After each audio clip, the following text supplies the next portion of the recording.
मुस्लिम के लिए आपने वक्फ बोर्ड बनवा दिया, ठीक है, हमारे हिंदू के लिए सनातन बोर्ड का विरोध क्यों करती है कोर्ट? पहले इसका जवाब दे दे। दूसरी बात, वक्फ को डिफेंड करने के लिए इन्होंने ट्रिब्यूनल कोड बना दिया। क्या हमारे हिंदुओं के लिए सनातन बोर्ड को डिफेंड करने के लिए कोई बोर्ड बनवाएंगे ये लोग?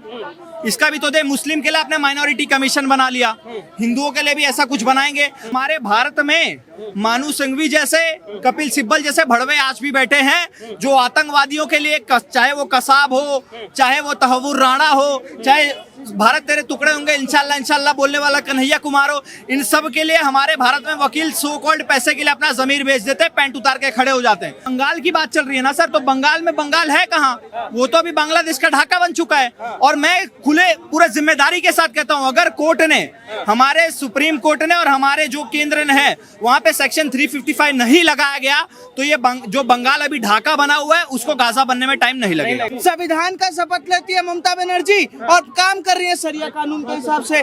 इस्लामिक आतंकवाद और शरिया के हिसाब से वो कानून तय कर रहा है। रात को आतंकवादियों के लिए कोर्ट चल जाता है, ठीक है, रात को सुप्रीम कोर्ट खुल जाता है आतंकवादियों के लिए, टुकड़े टुकड़े गैंग के लिए फैसला आ जाते हैं। पर जब देश के लिए कानून आता है, जब देश को बचाने की बात होती है, तो वही न्यायालय कहीं ना कहीं उन चीजों पे रोक लगा देता है। सुप्रीम कोर्ट की लाचारिता पे शर्मिंदा हूँ कि जिस सुप्रीम कोर्ट ने सुनवाई करने में एक दिन का भी टाइम नहीं लगाया, वहीं उसको मुर्शिदाबाद नहीं दिखा जहाँ पे उसको राष्ट्रपति शासन की मांग करनी चाहिए थी कि सरकार क्या कर रही है, सरकार राष्ट्रपति शासन क्यों नहीं लगाती। नमस्कार, बहुत बहुत स्वागत है आपका हमारे चैनल पर। वक्फ बोर्ड कानून को लेकर लगातार हिंसा बढ़ती जा रही है। बंगाल के मुर्शिदाबाद में जिस तरीके से हिंदू पलायन कर रहा है, हिंसा हो रही है, ममता सरकार पर तो सवाल उठते उठते, लेकिन सुप्रीम कोर्ट का जो फैसला आया जिसके बाद 7 तारीख तक वक्फ बोर्ड के जो 3 मेन नियम है, जो पिलर है 3, उन पर रोक लगाई गई। इसी पूरे मामले पर जनता की राय सोचते हैं, कुछ युवा हमारे साथ जुड़े, से पूछते हैं क्या वो कहेंगे। जब जब देश में कानून बनते हैं, चाहे ट्रिपल तलाक को लेकर हो, चाहे 370 हो, चाहे अब वक्फ में अमेंडमेंट हुआ है, सिर्फ बंगाल में जिस तरीके का माहौल बना, क्या कहेंगे उसको लेकर? हिंदू पलायन कर रहा है। देखो सर, आपने सुप्रीम कोर्ट की बात करी तो मैंने पहले भी कहा है, दोबारा से कह रहा हूँ, सुप्रीम कोर्ट हमारे भारत में सुप्रीम कोर्ट की तरह काम कर ही नहीं रही है। सुप्रीम कोर्ट शरिया कोर्ट की तरह काम कर रहा है और जो हमारे माई लॉर्ड थे वो सो कॉल्ड मियाँ लॉर्ड बन चुके हैं। इनको तस्लीम रहमानी नहीं दिखता जब वो हमारे शिवलिंग का मजाक उड़ाता है, लेकिन जब नुपुर शर्मा इनके बुक को कोट करती है तो उन पे तुरंत मिर्ची लग जाती है कोर्ट को।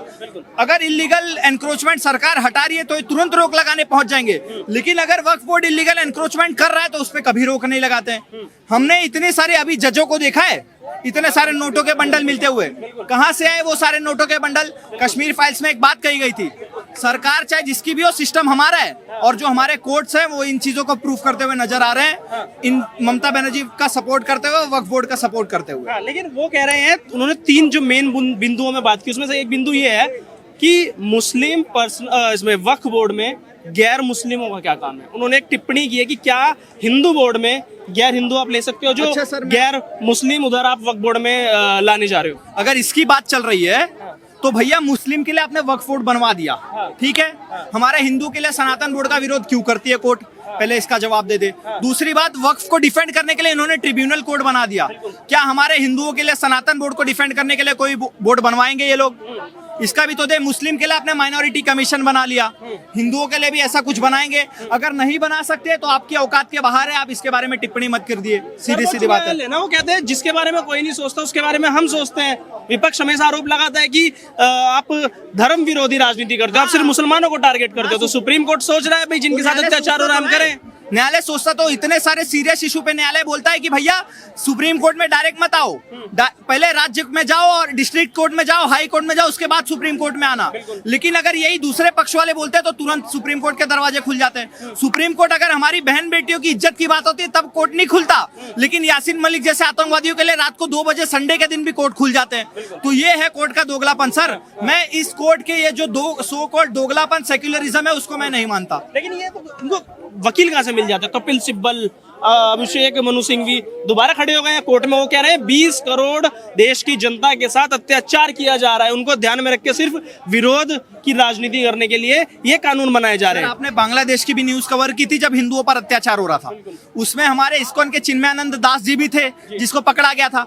उनको जब वकील की जरूरत थी तो पूरे बांग्लादेश में एक भी वकील नहीं मिला, सारे बांग्लादेशी एक तरफ हो गए।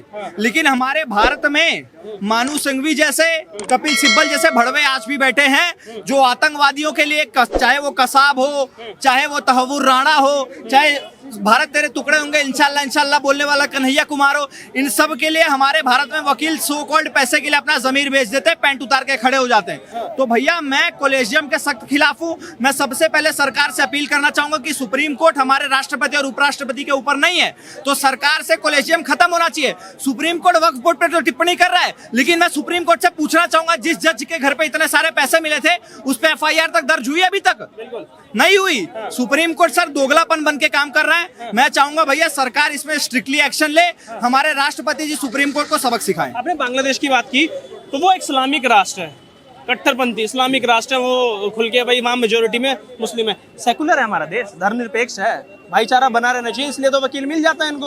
और भाईचारा बनाए रखो और सबको रहने का अधिकार है और सबको भाई अपना वकील चुनने का। किस बात का भाईचारा सर? भाईचारा खत्म हो गया था 1947 में जब 90% मुसलमानों ने अलग देश के लिए वोट किया था। और बंगाल की बात चल रही है ना सर, तो बंगाल में बंगाल है कहाँ? वो तो अभी बांग्लादेश का ढाका बन चुका है। और मैं खुले पूरे जिम्मेदारी के साथ कहता हूँ, अगर कोर्ट ने, हमारे सुप्रीम कोर्ट ने और हमारे जो केंद्र ने है वहां पे सेक्शन 355 नहीं लगाया गया तो ये जो बंगाल अभी ढाका बना हुआ है उसको गाजा बनने में टाइम नहीं लगेगा। क्या बंगाल सच में ढाका बन गया है क्या, जैसे भैया कह रहे हैं? अरे देश का हिस्सा है, एक राज्य है, पूर्ण तरीके से राज्य है, सरकार है, ममता बनर्जी वहाँ की मुख्यमंत्री है, ढाका कैसे बन गया वो? देखिए, जिस प्रदेश की मुख्यमंत्री कहीं ना कहीं नाम तो ममता है पर निर्ममता का काम करने का काम करती है ना, तो उस प्रदेश को ढाका नहीं इस्लामिक राष्ट्र घोषित कर देना चाहिए। क्योंकि ममता बनर्जी की सरकार में लगातार इस्लामिक आतंकवाद बढ़ता जा रहा है। वहाँ आदिवासी हो, दलित हो या शोषित हो, गरीब हो, वंचित हो, उनको पलायन करने पे कौन मजबूर कर रहा है? ममता बनर्जी की सरकार। संविधान का शपथ लेती है ममता बनर्जी और काम कर रही है शरिया कानून के हिसाब से। समझ नहीं आ रहा है कि ममता बनर्जी कहती है मैं संविधान को बचाने निकली हूँ, लोकतंत्र को बचाने निकली हूँ। राहुल गांधी संविधान का लाल किताब लेके घूमते हुए हैं, ठीक है, वहाँ से सब चिल्ला रहे हैं। पर मुझे ये नहीं समझ आ रहा है कि वहाँ इतने हिंदू पलायन कर रहे हैं, सबके मुंह पे फेविकोल लग गया। 56 इंच का सीना वाले क्या कर रहे हैं जो कहते हैं 56 इंच का सीना? अमित शाह कहते थे एक चींटी नहीं मरेगी। कैसे वहाँ पलायन हो रहा है? हिंदू पलायन करने में क्यों मजबूर है? क्यों राष्ट्रपति शासन नहीं लग रहा? 56 इंच के सीने से ही अगर आप सारा ही वो चीज सोच लेंगे तो इस देश में जो भाईचारा का नारा लगता रहता है कि हिंदू मुस्लिम भाई भाई, हिंदू मुस्लिम भाई भाई, तो वक्फ बोर्ड के नाम पर डेली हिंदुओं को पलायन करना पड़ रहा है, प्रदर्शन कर रहे हैं और प्रदर्शन के नाम पर न्यायालय अन्याय कर रहा है। ठीक है, न्यायालय अन्याय कर रहा है। वो कहता है कि मैं न्याय करने वाला हूँ, वहाँ सुप्रीम कोर्ट का जज बैठा हुआ, मियां लॉर्ड बना वो बैठा हुआ है। इस्लामिक आतंकवाद और शरिया के हिसाब से वो कानून तय कर रहा है। रात को आतंकवादियों के लिए कोर्ट चल जाता है, ठीक है, रात को सुप्रीम कोर्ट खुल जाता है आतंकवादियों के लिए, टुकड़े टुकड़े गैंग के लिए फैसला आ जाते हैं। पर जब देश के लिए कानून आता है, जब देश को बचाने की बात होती है, तो वही न्यायालय कहीं ना कहीं उन चीजों पे रोक लगा देता है। पत्थरबाजों का समर्थन न्यायालय करने लगेगा, ठीक है, आतंकवादियों का समर्थन न्यायालय करने लगेगा। न्यायालय समर्थन नहीं करता, नहीं करता वो न्यायालय, नहीं सुप्रीम कोर्ट के लिए नहीं कर रहा है। क्यों नहीं कर रहा? जिस बिंदु पे चर्चा करने की बात हो सुप्रीम कोर्ट की, हर चीज पे तो कहते कि पहले आप नीचे कोर्ट से स्टार्ट करिए, उसके बाद हाई कोर्ट पे आइए, फिर सुप्रीम कोर्ट आइए। पर यहाँ पर तो गेट डायरेक्ट खुल जाता है। अत्याचार हो रहा है 20% के साथ, 20 करोड़ लोगों के साथ। इस कानून में लिखा हुआ है मुसलमानों को भगा देंगे, इस कानून में लिखा हुआ है मस्जिद मदरसे कब्जे हो जाएंगे। जब राज्य सरकार मंदिरों में मुसलमानों को ट्रस्टी बना सकती है, तो वक्फ बोर्ड में गैर हिंदू क्यों ट्रस्ट में नहीं आ सकता? मुझे आप बताइए ना, कौन सा संविधान के आर्टिकल का वो हो रहा है? कहीं ना कहीं सुप्रीम कोर्ट सिर्फ तुष्टीकरण का काम कर रहा है और जेब में राहुल गांधी जैसे लोगों का पैसा आ चुका है, तो वही काम कर रहा है जो कि उसको करना चाहिए। आपने अभी कहा कि सरकार क्या क्या करेगी, अरे सब कुछ सरकार करेगी। केंद्र में किस लिए बैठाया मोदी जी को? इसलिए तो बैठाया ना, कहते हैं ना हम 56 इंच का सीना है, हम कड़े फैसले लेते हैं।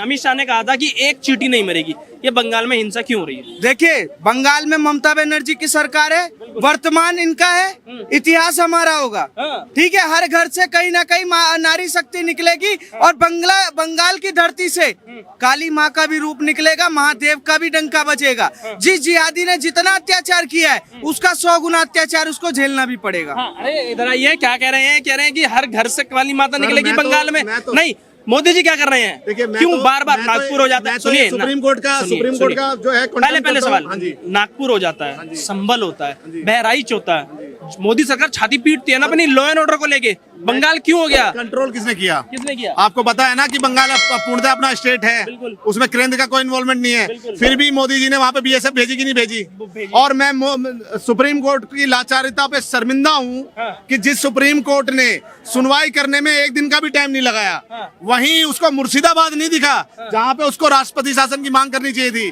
कि सरकार क्या कर रही है, सरकार राष्ट्रपति शासन क्यों नहीं लगाती। मगर वहीं देखिए कि कहीं ना तो कहीं तुष्टीकरण की राजनीति से घिरा हुआ है आपका सुप्रीम कोर्ट, और कहीं ना तो कहीं एक पक्ष को पूरा भरने का काम करते हैं। मैं शर्मिंदा हूं इस चीज ये बताइए भाई, प्रताड़ित हुआ हिंदू, मारा गया हिंदू, पलायन किया हिंदुओं ने, ममता बनर्जी मिलती है इमामों से जाके, अरे वो तो अल्लाह 15% वोट, वो तो अल्लाह ये जो विपक्ष है ये 15% वोट के पीछे कब तक पगलाया रहेगा? ये ममता बानो की जो सोच है, जो एक सभा में मैंने देखा था फेसबुक पे, वो जो अल्लाह कसम खा के कह रही है कि अल्लाह अब अगर तुम मोदी जी का साथ दोगे तो तुम्हें अल्लाह माफ नहीं करेगा। तो कहीं ना तो कहीं ममता बानो अपना खतरा करा चुकी है। औपचारिक घोषणा अब पता नहीं कब करेंगी कि किसी कठमुल्ले से उन्होंने शादी कर ली है। हम तो ये सुनने के लिए कान तरस रहे हैं कि वो बोलेंगी कि हम किसी कठमुल्ले से मैंने शादी कठमुल्ले से शादी नहीं, वो कह रहे हैं हम सबके विकास की बात करेंगे ना। भाई मोदी सरकार ने एक धर्म को कॉर्नर कर दिया, उनके खिलाफ सारे कानून बनाते हैं। बहन बेटियों के रेप हुए हैं,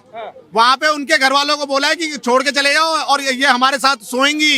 इस तरह का कृत्य मुसलमानों ने किया है, जो भाईचारा की दुआई देते हैं कि इस देश में जो है गंगा जमुना की तहजीब है। आज वो भाईचारा कहाँ गया? लोगों के घर जलाए हैं, रेप किया है बहनों बेटियों के साथ। ये ममता बानो को तो बंगाल की जनता माफ नहीं करेगी। इस बार देखना इसके चुनाव में इसका क्या हाल करेगी। हिंदूवादी पार्टी बनती है बीजेपी, क्या कर रहे हो भाई? सर क्यों नहीं कोई एक्शन है? क्यों राष्ट्रपति आप बोलते हो खड़े होके पार्लियामेंट में कि इंदिरा गांधी ने इतनी बारी प्रेसिडेंट रूल लगाया, उस आर्टिकल का गलत इस्तेमाल किया, मोदी जी किस बात से डरे हुए? सर देखिए, मैं वही कह रहा हूँ कि ये इतना जो बवंडर मचा ना, इसके ममता दीदी से, जो ममता बानो से जो है काफी बारी समन्वय बनाने का कोशिश करा गया कि जिस बॉर्डर से घुस के जो घुसपैठ करते हैं बांग्लादेशी, उसको आप बताओ कि हम इसको जो है लॉक करेंगे, मगर उन्होंने कुछ नहीं बताया। अभी भी जो है केंद्र सरकार ने ही इसको कंट्रोल किया है, नहीं तो और पता नहीं कितना उपद्रव मचता।